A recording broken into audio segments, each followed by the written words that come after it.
Today I'm going to talk about a cake decorating technique called bag striping. Now, in the 90s, if anyone took a cake decorating class with the Wilton method, they would know a little bit about bag striping. There used to be a clown design they would teach you, and they would show you how to, you would load your bag with, before you put your color in, you would take a paintbrush and you would be painting your food coloring right inside the bag. You just sort of, got to roll the bag here.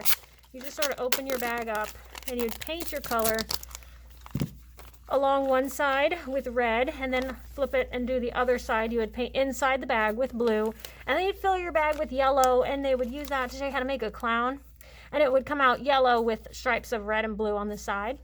And it was okay. It was kind of cute. It was a neat way to do the stripe of color on the side.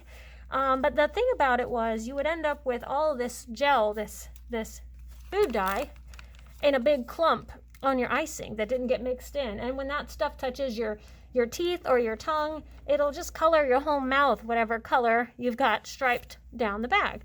So it doesn't taste very good. It's not a very pleasant look once you get all that gunky gel just sitting there that didn't get mixed in. So I'm going to show you a way that we can stripe different colors without having all that gel just sitting there not getting mixed in. I'm going to show with 3 different colors how we can get that to come out of our bag and look like a nice blended look when it comes out. So first off, I want to talk about this roll of bags that I have here. I buy mine in bulk and I get them from Bakery Craft. You get 100 of them on a roll. This is a small size. They make a larger one too, but I'll just be using this size for today. So I think these are the 12-inch size bags. They also make a 18-inch bag if you're going to be doing a lot of cupcakes or something like that and putting out a lot of icing at one time. But before we get started, I'm just going to take my bag, which I've already pulled off of the roll, and they're just perforated. I just ripped it off, and this one's still sealed on the end. I still have the tip. I haven't cut it off. So I will just get my bag almost like you're cupping it, like if you're rolling down your sock. You do that same sort of motion like you would do with the stocking or with your socks. So I just like to straighten it out because it's easier to work with. But you fold it down, a few inches. Fold it down about 3 inches or so. So that way you've got part of the bag that's going to stay clean, that's not going to have any icing touching it. And then you make room for your tip. So a good rule is when you're cutting off a piece of the bag to put your tip in, you definitely don't want to cut off so much of the bag, the tip of the bag, that your tip falls right out. You kind of need a little bit of space so that when you drop your tip in, the bag is still touching to, about halfway up the tip. That way you don't have any risk of squeezing too hard and your tip just pops right out. Eventually I'll probably do a video that shows the difference and what I'm talking about there to explain that. But right now I just want to say a good rule of thumb is cut off, if you were to hold your tip up to the edge of the bag, try to cut off no more than the length of the actual tip. So my tip comes to about right there, and that's probably about as much as I'm going to cut off. You can go a little less too, but so cut off, imagine you're about the same size as your tip. Now, also these little tabbies, don't leave these sitting around by your icing or by the cupcakes that you're decorating, because you don't want this accidentally ending up in your icing. Since it's a loose piece of plastic, you just want to get rid of it. So get it out of the way as soon as possible so you don't end up with that inside your icing. It would be embarrassing. Alright, so drop the tip inside the bag, scooch it down to the bottom, and then help it out by just letting it poke right out. Kind of getting it fixed in there so that way there's no air or pockets where any icing can escape. So it's situated in there nicely, and like we talked about, the plastic bag comes to about halfway up our tip, and that's what we want, so it doesn't have a risk of popping out if we squeeze too hard. Now I'm going to do 3 different colors for this bag striping method. I've got 3 styrofoam cups, so I'm just going to put some buttercream that I made inside these 3 styrofoam cups, and I'll be coloring them separately inside the cups. I will eventually want to do a video also to show how to make buttercream, because making it yourself is actually really easy. If you have the time to do it, it's a lot cheaper than buying it already made. So I'll just do that in 1 cup. I'm doing about equal parts of this stuff. If you're just doing a little bit of a design that uses bag striping, then don't worry about putting too much of each color. Although if you make your buttercream, you don't actually use real butter. You use Crisco, and so it can actually last quite a while. And so you don't have to worry about if you made too much of a color. You can just save it. You can save it just the way we did with our melting chocolate. Put it into a container, Tupperware, and just seal it up. And then if you need to refluff it when you go to use it again, you can easily do that. So I've got my 3 cups of buttercream icing here. And I have 3 small spatulas that I'll be using. I've got these. These are also, Wilton makes these. I use the DecoPack brand. And I've got a little spray here of this food safe sanitizer. I like to keep this around, especially if I'm doing a class, because I want to make sure I keep everything clean. If anything touches the floor, if anybody touched anything with their bare hands, I like to keep things clean. So I'll just spray a little bit of this here on a paper towel, and then I can just wipe everything down with it. And it's food safe. You can wipe your counters down with it. It's really great. So that's something that you can use that is safer than using a bleach spray or Lysol or something like that around food. You definitely don't want to do that. All right, so I've got my food colorings. Now there are so many different kinds. The Wilton method would have you use their gel coloring, of course, and this is what it looks like. So it's these small containers. They actually make them half the size too, but they're pretty tiny. It's just 1 ounce, and this is the gel. These are a little hard to use because you have to use a toothpick or something to dip inside and get the coloring you want and put it into your icing. You don't want to contaminate these, so you have to use another utensil. You can't use the utensil you've been stirring in buttercream, so I wouldn't be able to use something like this because it has buttercream on there, and you don't want to contaminate your gel by putting that into the container. So you have to use a clean toothpick every time you want to get coloring. There's also the liquid ones, of course. These are really easy to find in the grocery store. These are the ones everybody knows about. You might use for craft projects or things like that. These are little droppers. I don't like using them because they're liquid, so it changes the consistency of the icing. And I use the gels, which are very much like the Wilton gels that I just showed in the little 1 ounce containers. Only thing is I use the Bakery Craft containers, and you get a whole lot of it. This is probably about twice what this little small container costs in the store.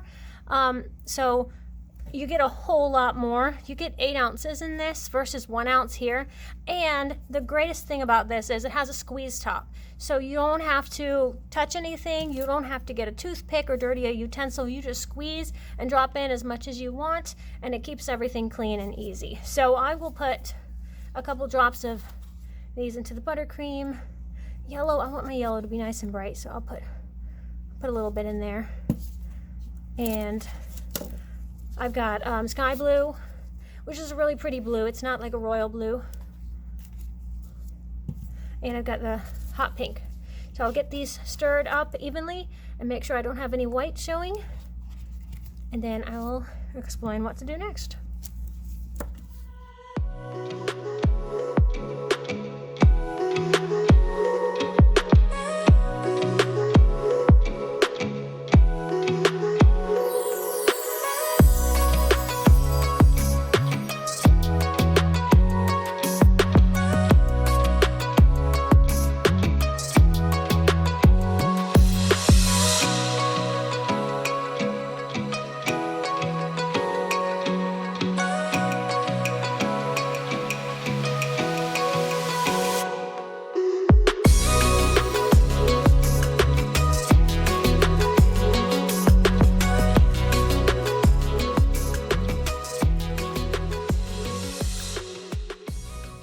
Okay, so I've got my 3 colors all mixed thoroughly. They're a little darker than I normally would like because when these mix together, these look nice as a pastel, but I just wanted to showcase the vibrancy of these colors. They're just so nice and bright. So I have my bag I'm bringing back. I have a little 22 size tip on there. You can see that. The sizes, doesn't matter if you buy DecoPack or Wilton. The tip numbers are the same. So you can find those anywhere, and they're just imprinted on there, stamped on there. So I use a 22, though it makes a big star, so when we put it onto a cupcake, it will make a nice little size of icing on there. It won't look puny or anything like that. So here's how we do it. We are going to do this in sort of like a triangle formation. So we're going to open the bag up, we're going to dab a little bit of blue here. We're going to dab a little bit of pink there and dab a little bit of yellow on this side. And then we're going to go back and rotate and do that same pattern again. We'll do blue, we'll do yellow, we'll do pink, blue, yellow, pink, until we have enough in our bag and we're ready to go. But the thing is, you don't want to put yellow on top of where you put the blue. You want to keep this side all blue, this side all yellow, this side all pink, whatever you choose to do, whatever corner is what, that's what you're going to keep and stick to, because if not, you start mixing those colors up and they start to look ugly when they come out of the bag. They'll all mush up into one color. It'll look like a ugly brown or gray, and that's definitely not what you want with something like this. So let's get our colors loaded into the bag. So get a little bit on your spatula of the blue. Hold this bag still, and this will be my blue corner. So I'm just gonna scrape it up this side, but I'm not gonna let my bag close. I'm not gonna smush it back together because I'm going to need to keep it open. So you're gonna get your yellow and you're gonna put that next to your blue. Just scrape it off the side just like that. It keeps it clean. And then I'm gonna get pink and put it on the other part of the bag. And then we'll probably have enough icing left. I didn't make a whole lot, but I'll have enough to go around one more time. So I'll put the pink in the only empty spot right here. Just sort of scrape it in. And now you can see your three colors are not touching. We're gonna put blue again right there. Let's go back and get a scoop of blue.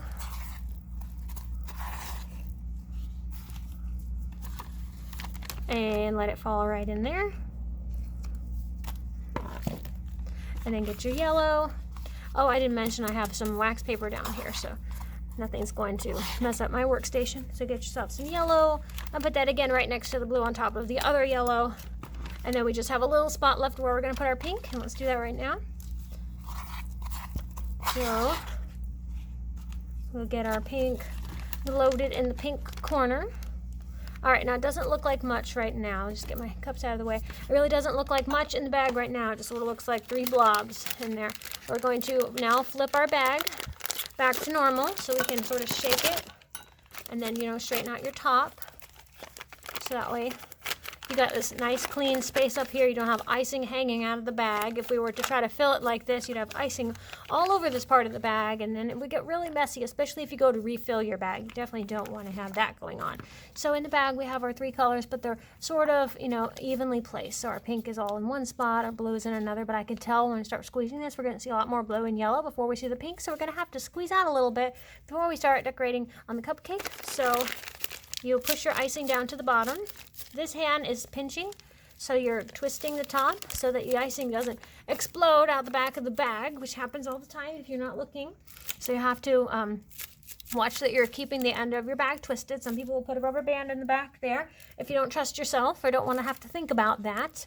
But if you have good pressure and you're able to focus on doing this at the same time while squeezing, all you're doing is pinching and squeezing at the same time, then you're good. You don't have to worry about that. So I'm just going to use one of the cups that we had, and I will squeeze some of this out in here before I get to the cupcake because I want to make sure it's looking the way I want it to before I put it on the cupcake. And then